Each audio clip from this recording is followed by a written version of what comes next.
Hydrogen क्या धातु oxygen के साथ मिलकर धातु ऑक्साइड बना लिया है, बढ़िया है, एकदम सॉलिड है, ठोस अवस्था में है, बहुत बढ़िया से रह रहा था, प्रेम से रह रहा था। ठीक है, ये लोग दोनों प्रेम से रह रहा था। इन्हें से कार्बन आया ना, ऑक्सीजन के बोला ना, ए ऑक्सीजन सुन ना, बोली कहा, बोलता है कि अगर तू हमारे साथ भागेगी ना तो हम लोग उड़ जाएंगे। ठीक है, तो ऑक्सीजन में ललचा गया। ठीक है, सोचा कि हम उड़ने लगेंगे इसके साथ भागेंगे। तो इन्हें से बोला कि हमको खाली कोई ताप दे दे, कोई हीट देगा हमको ना, हम तुमको लेके भाग जाएंगे। भागेंगे तो दौड़ेंगे जमीन में नहीं, हम हवा में उड़ेंगे। अब देखिए यहाँ से इसको हम जब मिला है तो यहाँ जेडन अकेले रह गया बेचारा, ये कार्बन ऑक्साइड बना और ये गैस बन के उड़ गया, और कार्बन में बेदर्दे दिल गाना गाने लगा, यहाँ पे बेचारा अकेले रह गया। नमस्कार, तो आज हम पढ़ेंगे उन धातुओं का निष्कर्षण के बारे में जो सक्रियता श्रेणी में मध्य में आते हैं, बीच में आते हैं। ठीक है, न ज़्यादा सक्रिय न बहुत कम सक्रिय, मतलब बीचवा में आता है लोग, वही लोग के बारे में आज पढ़ना है। तो देखते हैं कि सक्रिय जो बीच में आता है, मध्य में आता है, उन लोग में से कौन कौन सा है धातु। तो एक हो गया आयरन, ठीक है, वो भी मध्य में आता है। जिंक हो गया। देखिए सारा चीज़ हम पॉइंट वाइज पॉइंट लिखें, क्योंकि इससे याद करने में आसानी होगा, समझने में भी आसानी होगा, और एग्जाम में मतलब क्वेश्चन अगर पूछा जाएगा तो आराम से, अगर इसको अगर अच्छा से पढ़ लीजिएगा तो एक भी MCQ ना फिर क्वेश्चन जो लिखने वाला आता है कुछ भी नहीं छूटेगा। तो जिंक है, लेड है, कॉपर आदि, ये सब क्या है, ये सब मध्य में आते हैं। इन लोगों का सक्रियता श्रेणी में ना ज्यादा होता है ना ही कम होता है, मध्य में होता है। ठीक है, अब देखते हैं कि यह प्रकृति में यह प्रायः सल्फाइड या कार्बोनेट के रूप में पाई जाती है। ये लोग जो है प्रकृति में किस रूप में पाया जाता है, कार्बोनेट या फिर सल्फाइड के रूप में पाया जाता है। ये ऑक्साइड के रूप में नहीं पाया जाता है। कौन सा नहीं पाया जाता है, ऐसा सवाल पूछ देगा कि ऐसी धातुओं का नाम बताएं जो प्रकृति में कार्बोनेट और सल्फाइड के रूप में पाए जाते हैं, तो हम क्या बोलेंगे, आयरन, जिंक, लेड, कॉपर आदि बोल देंगे, इसमें लिख देंगे एकदम टिक मारने वाला में, MCQ में भी आ जाएगा, ऑब्जेक्टिव वाला में बोल देगा कि ऐसी धातु का नाम लिखे जो क्या बोलते हैं उसको, कार्बोनेट और सल्फाइड के रूप में पाए जाते हैं प्रकृति में। उसमें दे देगा आयरन, उसके बाद बाकी सब दूसरा है, तो आयरन में टिक मार देंगे। तो ये हो गया यहाँ पहला एक क्वेश्चन इससे बन सकता है। सल्फाइड या कार्बोनेट की तुलना में, देखिए सल्फाइड या कार्बोनेट की तुलना में धातु को उसके ऑक्साइड से प्राप्त करना बहुत ही आसान होता है। देखिए जो धातु ऑक्साइड होता है, किसी भी धातु का ऑक्साइड जो होता है ना, उससे हमको प्योर धातु निकालने में बहुत आसानी होता है, मतलब जल्दी निकाल सकते हैं। लेकिन जो कार्बोनेट और ये सल्फाइड जो रहता है, इन लोग को निकालने के लिए ना थोड़ा मुश्किल होता है।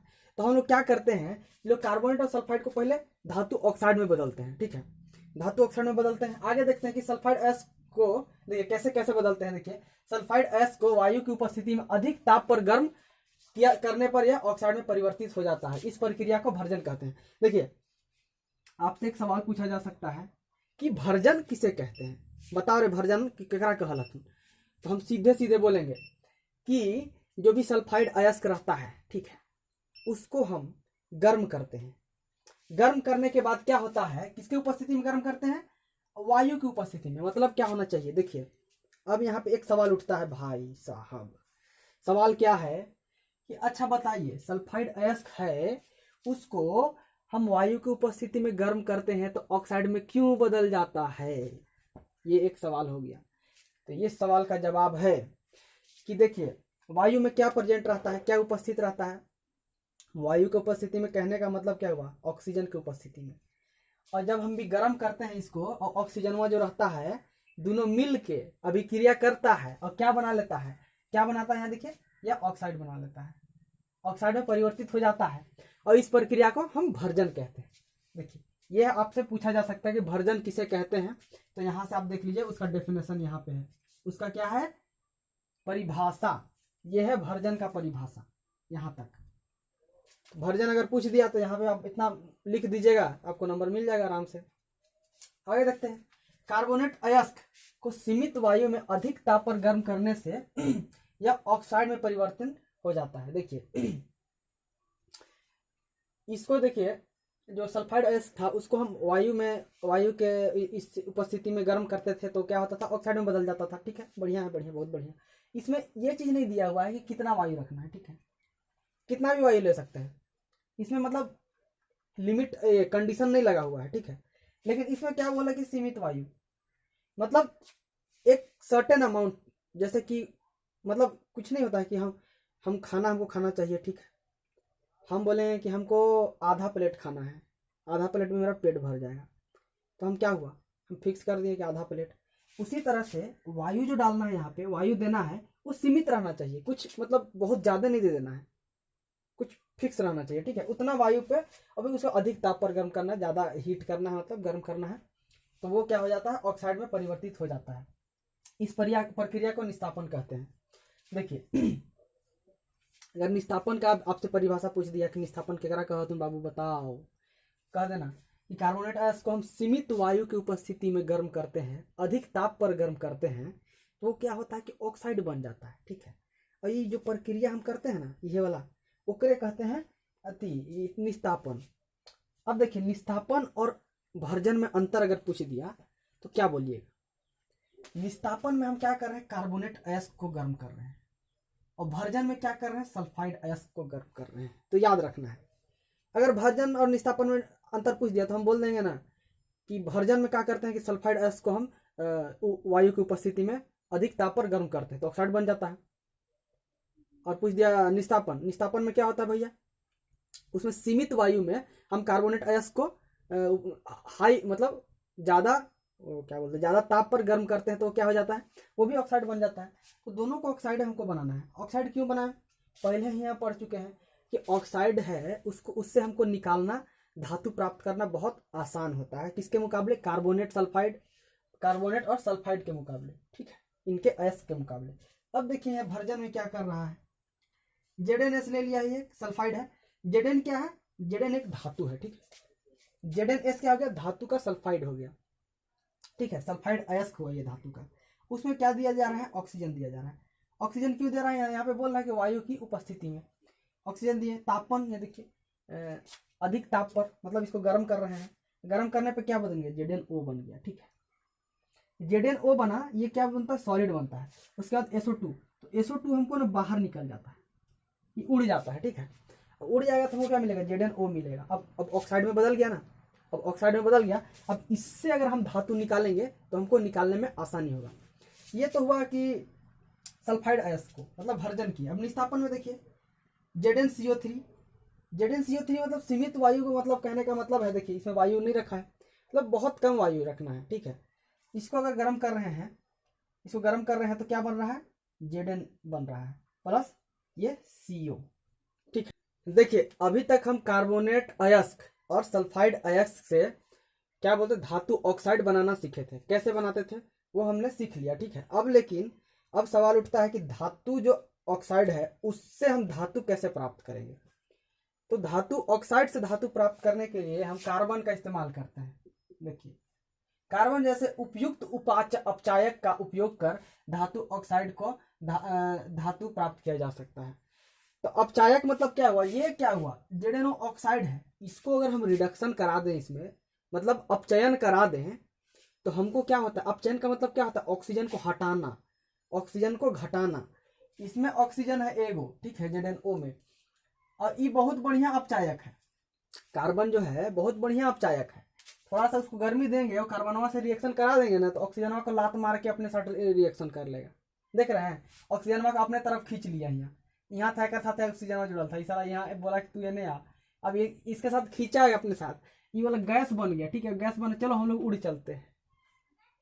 देखिए यहाँ पर देखिए सवाल कैसे उठता है, मतलब बहुत ही बढ़िया चीज है। देखिए कि क्या हुआ कि जो ZnO है, ये लोग दोनों प्रेमी था, ठीक है, Zn और ऑक्सीजन दोनों क्या था, एक दूसरे से प्रेमी था, कितना बढ़िया से रह रहा था। और कार्बनवा है, कार्बनवा आया इन लोगों के पास, बोला कि थोड़ा सा खाली तू गर्मी दे दे भैया, बाहर से गर्मी दिया कोई।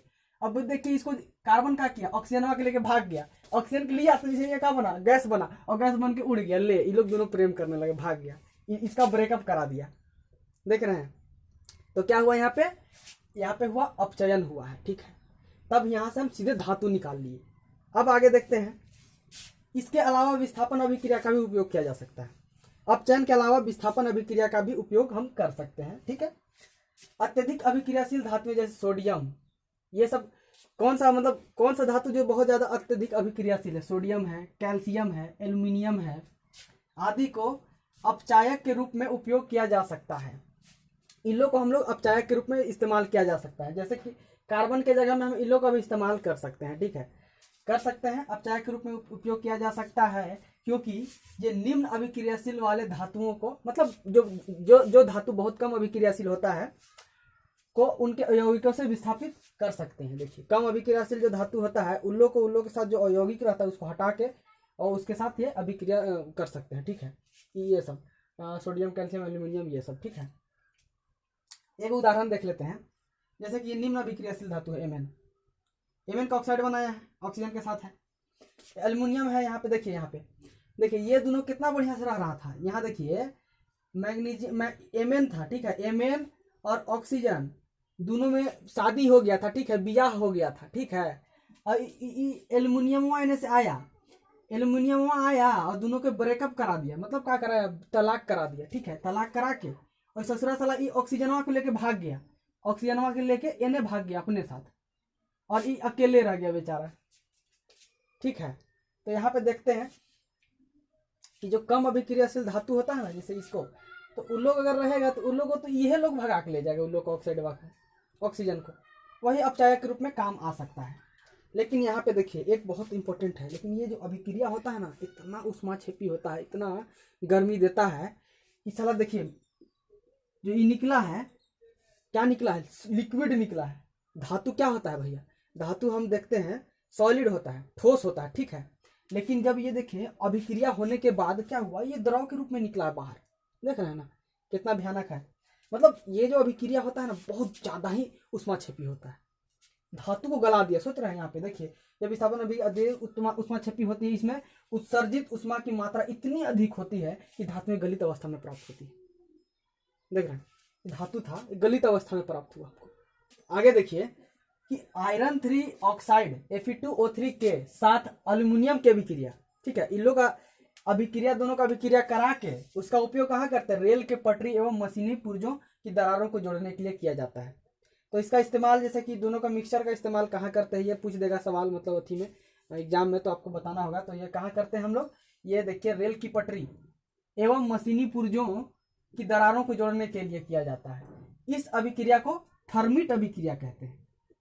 थर्मिट अभिक्रिया आपसे पूछ देगा कि थर्मिट अभिक्रिया किसे कहते हैं, तो आपको बताना होगा कि ये लिख दीजिएगा, पूरा डेफिनेशन लिख दीजिएगा, तो लिख दीजिएगा थर्मिट अभिक्रिया करते हैं। उसका देखिए यहाँ पे Fe2O3 हम किससे जोड़े हैं, Al2 एल्यूमिनियम के साथ जोड़े हैं, ठीक है। इसके साथ अभिक्रिया कराए हैं, तो क्या हुआ देखिए, ये दोनों के साथ इन लोगों को ब्रेकअप करा दिया एल्यूमिनियम जो ब्रेकअप कराया तो एल्यूमिनियम अपना साइड ऑक्सीजन बना लिया, ऑक्सीजन को जोड़ लिया, ठीक है। उसके बाद क्या दिया, हीट रिलीज करता है, उसमें बाहर निकलता है, तो ये हो गया इसका